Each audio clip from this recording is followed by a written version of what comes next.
Luc, chapitre 23. Ils se levèrent tous et conduisirent Jésus devant Pilate.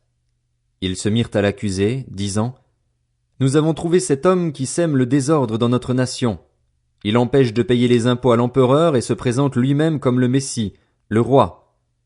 Pilate lui demanda: Es-tu le roi des Juifs? Jésus lui répondit: Tu le dis. Pilate dit aux chefs des prêtres et à la foule: Je ne trouve chez cet homme aucun motif de le condamner. Mais ils insistèrent en disant: Il excite le peuple à la révolte en enseignant dans toute la Judée, depuis la Galilée où il a commencé et jusqu'ici. À ces mots, Pilate demanda si cet homme était galiléen. Lorsqu'il apprit qu'il relevait bien de l'autorité d'Hérode, il le lui envoya, car lui aussi se trouvait à Jérusalem ces jours-là. Lorsqu'Hérode vit Jésus, il en eut une grande joie, car depuis longtemps il désirait le voir à cause de tout ce qu'il avait entendu dire de lui, et il espérait le voir faire un signe miraculeux. Il lui posa beaucoup de questions, mais Jésus ne lui répondit rien. Les chefs des prêtres et les spécialistes de la loi étaient présents et accusaient violemment Jésus. Alors Hérode, avec ses gardes, le traita avec mépris et se moqua de lui. Puis, après lui avoir mis un habit magnifique, il le renvoya à Pilate. Ce jour-là, Pilate et Hérode devinrent amis, d'ennemis qu'ils étaient auparavant. Pilate rassembla les chefs des prêtres, les magistrats et le peuple et leur dit: Vous m'avez amené cet homme sous prétexte qu'il excitait le peuple à la révolte. Or, je l'ai interrogé devant vous et je ne l'ai trouvé coupable d'aucun des actes dont vous l'accusez. Hérode non plus, puisqu'il nous l'a renvoyé. Ainsi cet homme n'a rien fait qui soit digne de mort. Je vais donc le relâcher après l'avoir fait fouetter. À chaque fête, ils devaient leur relâcher un prisonnier. Ils s'écrièrent tous ensemble: Fais mourir celui-ci et relâche-nous Barabbas! Cet homme avait été mis en prison pour une émeute qui avait eu lieu dans la ville et pour un meurtre.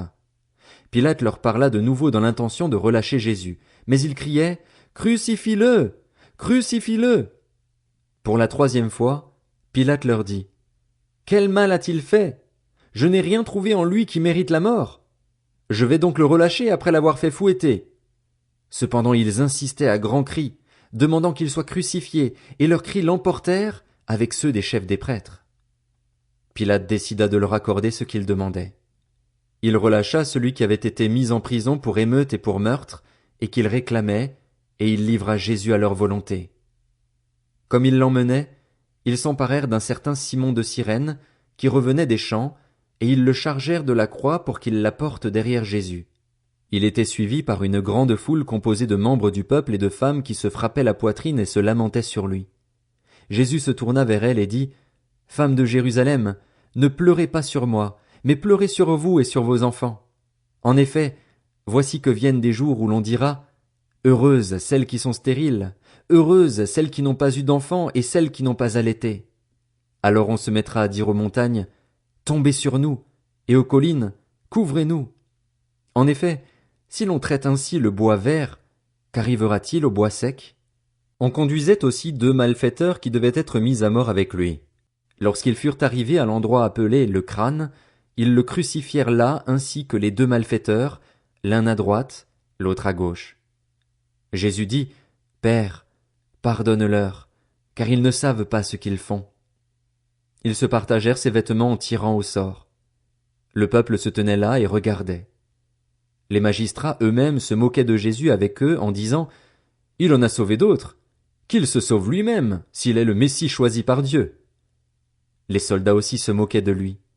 Ils s'approchaient pour lui présenter du vinaigre en disant: Si tu es le roi des Juifs, sauve-toi toi-même. Il y avait au-dessus de lui cette inscription, écrite en grec, en latin et en hébreu: Celui-ci est le roi des Juifs. L'un des malfaiteurs crucifiés avec lui l'insultait en disant: Si tu es le Messie, sauve-toi toi-même, et nous avec toi. Mais l'autre le reprenait et disait: N'as-tu aucune crainte de Dieu, toi qui subis la même condamnation? Pour nous, ce n'est que justice, puisque nous recevons ce qu'ont mérité nos actes, mais celui-ci n'a rien fait de mal. Et il dit à Jésus: Seigneur, souviens-toi de moi quand tu viendras régner. Jésus lui répondit: Je te le dis en vérité, aujourd'hui tu seras avec moi dans le paradis.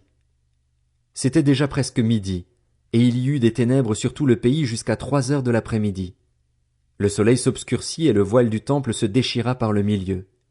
Jésus s'écria d'une voix forte, « Père, je remets mon esprit entre tes mains. » Après avoir dit ces paroles, il expira.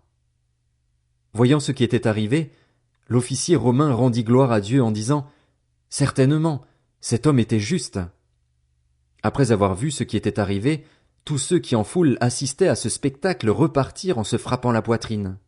Tous ceux qui connaissaient Jésus, et en particulier les femmes qui l'avaient accompagné depuis la Galilée, étaient restés à distance et regardaient ce qui se passait. Il y avait un membre du Sanhédrin du nom de Joseph. Homme bon et juste, il ne s'était pas associé à la décision et aux actes des autres.